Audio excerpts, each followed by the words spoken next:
chào tất cả các bạn đã đến với kênh của mình là Duyên Châu đây, và hôm nay mình sẽ ăn trứng cút chiên xù nè, các bạn thấy không? Nhìn thơm luôn á. Nè, các bạn thấy cút trứng cút không? Thấy không? Bây giờ tụi mình thưởng thức nha. Và hôm nay mình có rủ thêm một thành viên nữa, đó chính là Honey. Chào mọi người. Bi nữa nè, Bi.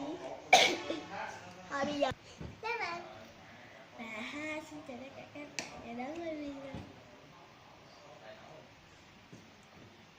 Ăn đi, ăn đi, ăn đi. Ăn đi. Mời mọi người ăn nha. Mình sẽ chấm với ớt. Mình không ăn cay nha, xin lỗi nha.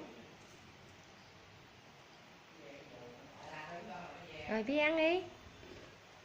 Bi ăn đi.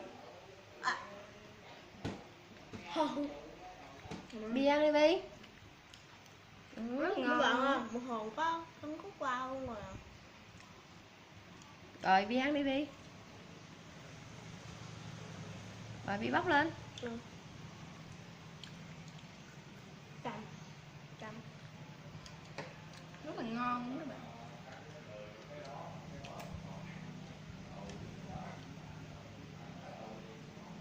Ăn cậu ơi.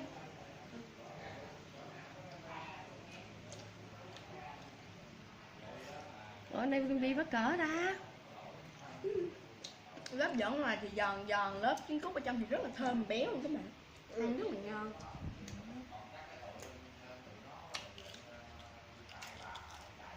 Cái thứ hai đi các bạn.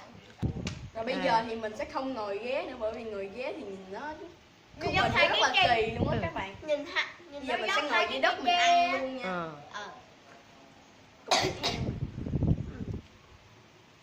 Rồi. Bi ăn đi Bi. Thôi rồi ăn đi.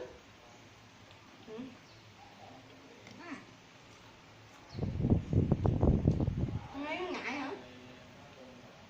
Ở trong lòng đỏ rất là béo luôn nha các bạn.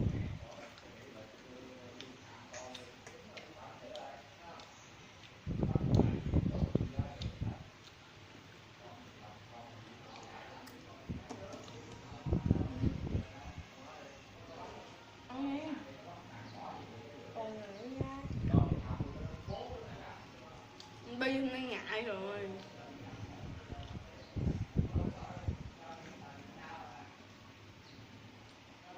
Cơ của mình ngại nha các bạn, cảm nha. Rất là ngon luôn. Bạn nào đã ăn cái món này rồi thì comment ở bên dưới cho tụi mình biết nha.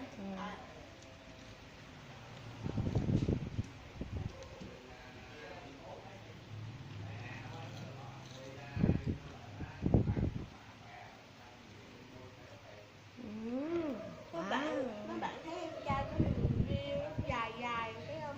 Bây giờ lâu rồi mới quay lại nha. Ngại. Chứ mình chưa lanh lắm. Ngon đi Bi. Ngon. Ngon Bi. Mới nãy á là em mình đòi bóc ăn quá trời, bây giờ gặp mấy bạn ngại. Rất ngon vậy á. Ok, tụi mình sẽ ăn cục thứ 3. Cái này ăn với cơm cũng được các bạn.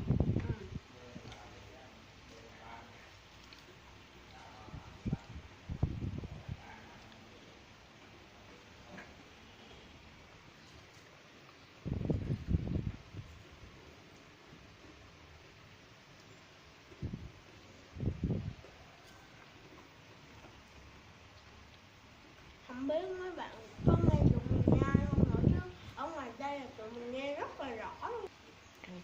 Và em có mình do mắc cỡ quá cho nên đã đi ra thì em mình ăn ngon hơn luôn á.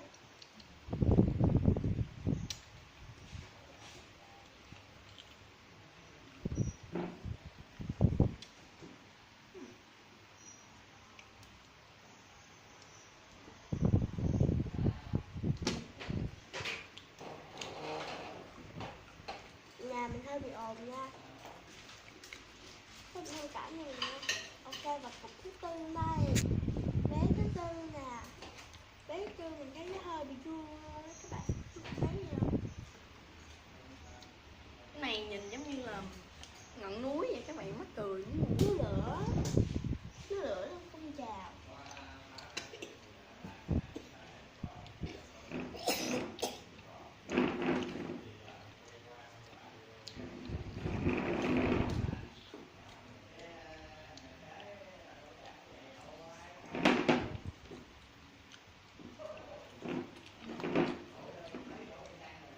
Em mình dâu vậy nha.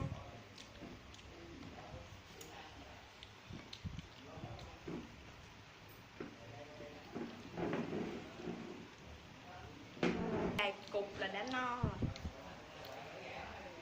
Ok, bước tiếp cục thứ 5.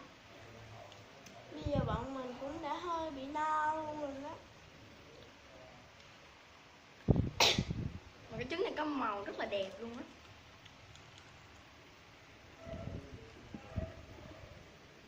Giống như cái bánh cam ha.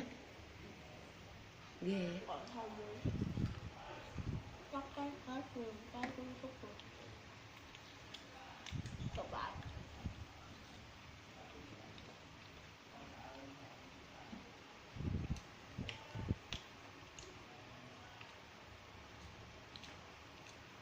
Chấm thử miếng thôi.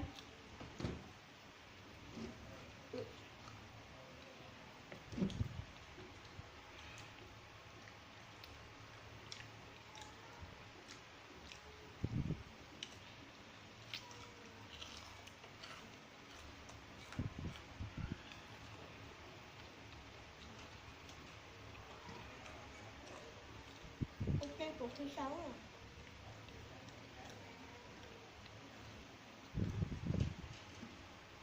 Cục thứ 6 thì mình thấy nó giống như hệt như là một cái tàu vũ trụ gì đó chứ. Thì cách mà làm cái trứng cút chiên xù này thì mình đã hướng dẫn làm và đăng lên YouTube rồi, bạn nào chưa coi thì hãy coi nha. Và đừng quên like, subscribe cho bọn mình nha.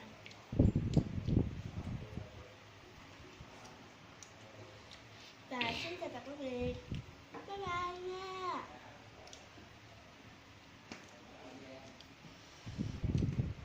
Cái trời ơi, mình ăn hết nổi rồi. Đưa mấy viên hết trơn. Ngán này, nó ngán này.